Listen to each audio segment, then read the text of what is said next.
சூரியன் மறைந்தாலும் அது தந்த தாக்கம் மறைவதில்லை. சூரியன் மறைந்த பிறகு இருள் சூழ்ந்த இரவு நேரத்தில்தான் சூரியனின் அருமை நமக்கு தெரியும்.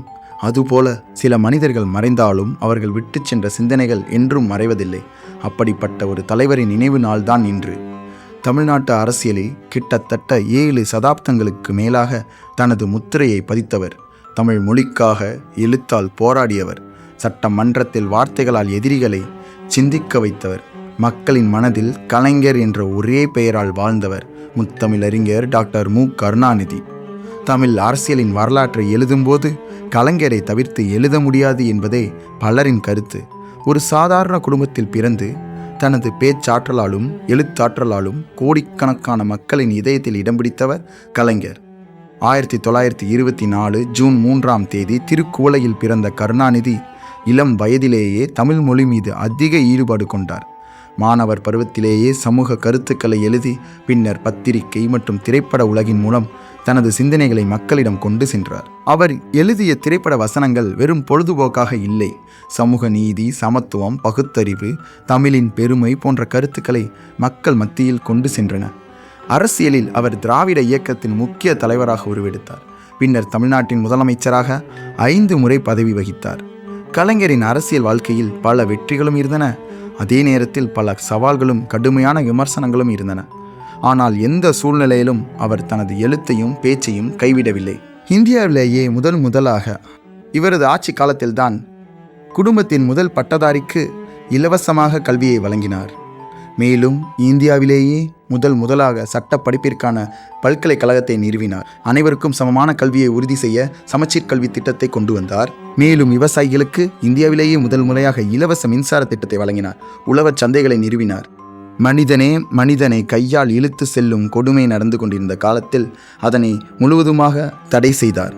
மேலும் அனைவரும் சமம் என்ற பெரியாரின் கொள்கையை ஏற்று சமத்துவ புரங்களை மாவட்டங்கள் தோறும் நிறுவினார். குடிசை மாற்று வாரியம் போன்ற பல வாரியங்களை சமூக மாற்றத்திற்காக கொண்டு வந்தார். இந்தியாவிலேயே பெண்களுக்கு முதலில் சொத்துரிமையை வழங்கினார். 30% இடஒதுக்கீடு பெண்களுக்கு வழங்கினார். பெண்களுக்கு லோக்கல் பாடி எலெக்ஷனில் 33% இடஒதுக்கீடு வழங்கினார். மேலும் தமிழ் மீது வைத்த பற்று காரணத்தினால் பல தமிழ் பெயர்களை கொண்டு வந்தார். மெட்ராஸ் என்று அழைக்கப்பட்ட தலைநகரை சென்னை என நவீனமாகவும் வரலாற்று காரணத்துடனும் மாற்றினார். மேலும் மாற்றுத்திறனாளிகள், 3ஆம் பாலினத்தோர் என்று புது பெயர்களை வழங்கி அவர்களின் மதிப்பு உயர போராடினார். மேலும் அவர்களுக்கு மாற்றுத்திறனாளிகள், 3ஆம் பாலினத்தோர் நல வாரியங்களை உருவாக்கி வழங்கினார். திருவள்ளுவருக்கு 133 அடி சிலையை கன்னியாகுமரியில் நிறுவினார். 2010 உலக தமிழ் மாநாடு நடத்தி தமிழுக்கு பெருமை சேர்த்தார். நீராறும் கடலொடுத்த பாடலை தமிழ்தாய் வாழ்த்தாக மாற்றினார். மேலும் ராஜராஜ சோழன், வ.உ. சிதம்பரனாருக்கு சிலைகளும், கட்டபொம்மன், பாரதியாருக்கு நினைவிடங்களும் உருவாக்கினார். கணினி மயமாக்கல் என்பதை முன்கூட்டியே கணித்து தகவல் தொழில்நுட்பத்திற்கு என தனித்துறையை நிறுவினார். டைடல் பார்க்கை கட்டமைத்தார். மேலும் மாநிலத்தின் சுயாட்சியை நிரூபிப்பதற்காக மாநில சுயாட்சி தீர்மானத்தை கொண்டு வந்தார். மாநில திட்டக்குழு மூலம் மாநிலத்தின் வடிவமைப்பை மாற்றினார். அவருடைய பேச்சு என்றாலே தனி பாணி. எளிமையான சொற்களில் ஆழமான கருத்தை சொல்லும் திறன், நகைச்சுவையுடன் விமர்சிக்கும் நடை, இலக்கிய மேற்கோள்களுடன் பேசும் திறமை, இவை அனைத்தும் அவரை தனித்துவமான தலைவராக மாற்றின. 2018ஆம் ஆண்டு ஆகஸ்ட் 7ஆம் தேதி கலைஞர் மறைந்தார். ஆனால் அவரது மறைவு ஒரு அரசியல் தலைவரின் மறைவாக மட்டுமே பார்க்கப்படவில்லை.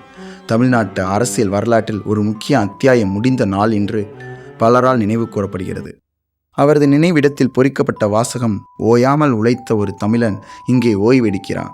இந்த ஒரு வரியே அவரது வாழ்நாள் முழுவதையும் சுருக்கமாக சொல்கிறது. உழைப்பால் உயர்ந்தவர், உரையால் உணர்வு தந்தவர், எழுத்தால் எழுச்சி விதைத்தவர், தமிழை உயிராய் நேசித்தவர். காலம் மாறினாலும் தலைமுறை மாறினாலும் கலைஞர் என்ற பெயர் தமிழ் வரலாற்றில் என்றும் நிலைத்திருக்கும். நண்பர்களே, ஒரு தலைவரின் வாழ்க்கையை மதிப்பிடுவது அவர் வகித்த பதவிகளால் மட்டுமல்ல, அவர் சமூகத்தில் ஏற்படுத்திய தாக்கத்தாலும் அவர் விட்டு சென்ற சிந்தனைகளாலும். கலைஞரின் நினைவு நாளில் அவரது எழுத்து, பேச்சு, தமிழ் மீதான பற்று மற்றும் பொது வாழ்வில் அவர் ஆற்றிய பங்களிப்புகளை நினைவு கூர்வோம். மனிதர்கள் மறையலாம், மகத்தான சிந்தனைகள் மறைவதில்லை. பெயர்கள் அழியலாம், பணிகள் அழிவதில்லை. தேங்க்யூ. இதே மாதிரி வீடியோஸ் பார்க்க எங்கள் சேனலை சப்ஸ்கிரைப் பண்ணி சப்போர்ட் பண்ணுங்கள். தேங்க்யூ.